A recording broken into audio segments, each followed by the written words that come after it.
गेल्या 5 दशकांपासून पवार कुटुंबियांचा बालेकिल्ला असलेल्या बारामतीमध्ये चांगलंच घमासान सुरू आहे।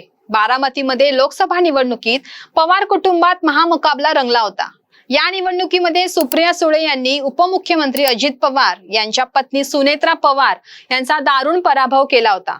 यानंतर आता विधानसभेला बारामतीत पवार विरुद्ध पवार असा सामना होणार आहे। लोकसभेच्या निवडणुकीपासूनच युगेंद्र पवार सक्रिय झाले होते। पायाला भिंगरी लावून सुप्रिया सुळेंचा प्रचारही त्यांनी केला होता। त्यानंतर शरद पवारांच्या साथीने त्यांनी विधानसभेसाठी मतदारसंघ पिंजून काढलाय।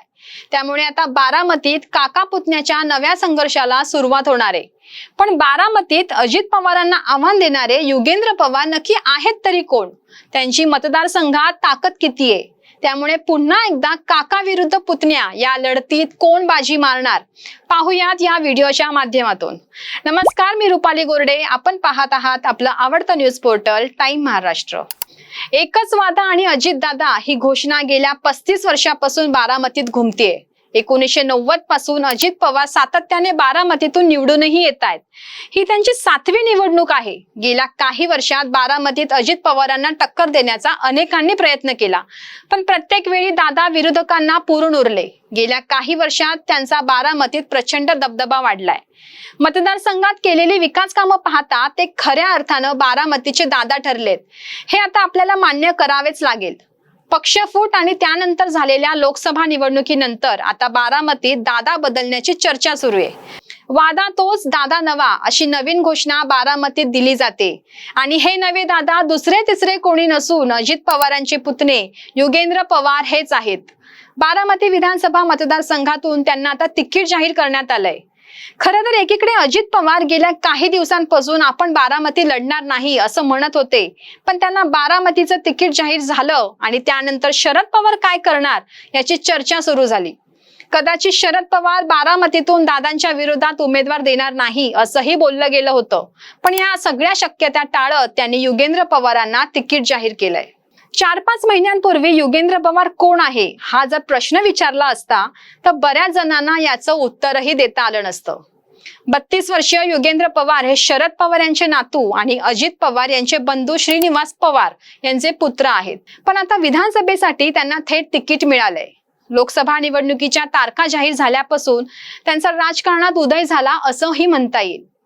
याआधी ते शरय्य ग्रुपचे संचालक, फलटणच्या कापसी इथल्या साखर कारखान्यातील संघटनेचे अध्यक्ष आणि विद्या प्रतिष्ठान या शैक्षणिक संस्थेचे खजिनदार म्हणून त्यांची ओळख होती। राजकारणात येण्यापूर्वी युगेंद्र पवारांनी शरय्य फाउंडेशनच्या माध्यमातून विविध सामाजिक कामही केली आहेत।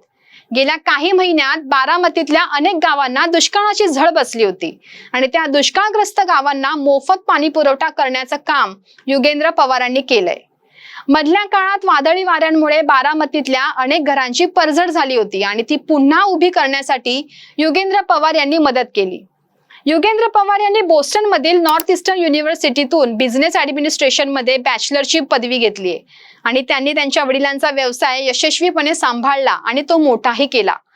लोकसभा निवडणुकीदरम्यान त्यांनी बारामतीत कार्यकर्त्यांची फळी निर्माण केली, तसेच त्यांचं पवार असणं हे देखील त्यांची ताकद असल्याचं मानलं जात आहे। पक्षफुटीनंतर जेव्हा काका की आजोबा असा पर्याय निवडण्याची वेळ आली तेव्हा त्यांनी आजोबांना साथ दिली। त्यामुळे शरद पवारांच्या सहानुभूतीचा फॅक्टर देखील युगेंद्र पवारांच्या बाजूने आहे। लोकसभेत सुप्रिया सुळेंचा प्रचार करताना त्यांनी उघडपणे अजित पवारांविरुद्ध भूमिका घेतली होती। यावर अजित पवारांनी देखील युगेंद्र पवारांवर टीका केली। ज्यांना कुस्तीचा एकही डाव माहित नाही ते कुस्तीगीर संघटनेचे अध्यक्ष झालेत। आता ते पायाला भिंगरी लावून प्रचार करतायत, पण निवडणूक संपल्यानंतर ते मतदारसंघात दिसणार नाहीत, विदेशात जाऊन बसतील अशी टीका अजित पवारांनी केली होती। पण युगेंद्र पवार लोकसभेनंतरही मतदारसंघात सक्रियच दिसले। दर मंगळवारी बारामती ते जनता दरबार घेतात आणि लोकांच्या समस्या जाणून घेतात। लोकसभेत सुप्रिया सुळेंचा विजय झाल्याने अजित पवार बॅकफुटला गेल्याचं सांगितलं जातंय। गेल्या काही वर्षांपासून लोकसभेला ताई आणि विधानसभेला दादा असं बारामतीकरांचं निवडणुकीचं सूत्र राहिलंय। नेहमीच्या सूत्रानुसार बारामतीकरांनी यंदा लोकसभेत सुप्रिया सुळेंना कौल दिला असला तरी त्यामुळे बारामतीत अजित पवार बॅकफुटला गेले असं म्हणता येणार नाही। बारामती नक्की कुणाची याचा खरा निकाल येणाऱ्या विधानसभेतच लागणार आहे। शरद पवारांनी केंद्रात लक्ष घातल्यापासून बारामतीची सगळी सूत्र अजित पवारांनी आपल्या हाती घेतली. अगदी ग्रामपंचायतीपासून नगरपालिकापर्यंत सगळ्या स्थानिक स्वराज्य संस्थांच्या निवडणुकीत अजित पवार जातीनं लक्ष घालतात. जिल्हा बँक, सहकारी साखर कारखाने, बाजार समितीच्या निवडणुकीतही अजित पवारांचाच कंट्रोल असतो. अनेक कार्यकर्ते आणि पदाधिकाऱ्यांना ते नावानिशी ओळखतात आणि त्यामुळेच त्यांचा बारामतीत चांगला कनेक्ट आहे. बारामतीच्या विकासाचं श्रेय जितकं शरद पवारांना जातं तितकंच ते अजित पवारांना सुद्धा जातं. बारामतीत उद्योग, सहकारी संस्था आणि शैक्षणिक संस्था उभारण्यात शरद पवारांचा वाटा आहे. मात्र या संस्था पुढे वाढवण्यात आणि त्याचा विकास करण्याचं श्रेय अजित पवारांनाच दिलं जातं. अलीकडच्या काळात बांधलेले रस्ते, नगरपालिका, पंचायत समिती, पोलीस आयुक्तालय, बस स्थानकाच्या आधुनिक इमारती बांधण्याचं सगळं क्रेडिटही अजित पवारांनाच जातं. त्यामुळे बारामतीसह राज्यात अजित पवारांची इमेज कामाचा माणूस अशीच आहे. त्यांच्या या कामांमुळे बारामतीकरांनी वेळोवेळी त्यांना साथही दिलीये. मागील काही विधानसभा निवडणुकींचा विचार केला तर प्रत्येक वेळी अजित पवारांचं मताधिक्य वाढतच गेलं. 2019च्या विधानसभा निवडणुकीत भाजपने इथून गोपीचंद पडळकरांना तिकीट दिलं होतं. इथे धनगर समाजाचं प्राबल्य असल्यामुळे पडळकरांना चांगली मतं मिळतील असंही बोललं गेलं होतं. पण पडळकरांना 30,376 मतं मिळाली तर अजित पवारांना तब्बल 1,95,641 मतं मिळाली. त्यांनी 1,65,265 मतांनी त्यांना पराभूत केलं. हे महाराष्ट्रातील पहिल्या क्रमांकाचं लीड होतं. यावरून बारामतीत अजित पवारांची किती ताकद आहे हे लक्षात येतं. आता अशा स्थितीत योगेंद्र पवार अजित पवारांना टक्कर देऊ शकतात का? शरद पवारांना सोडून दादा आता मैदानात पुन्हा उतरलेत.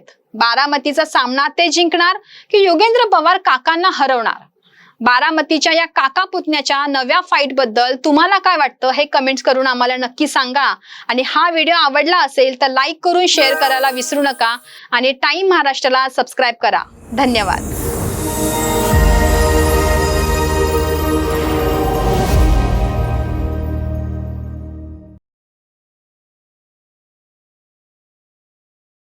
सुरू आहे.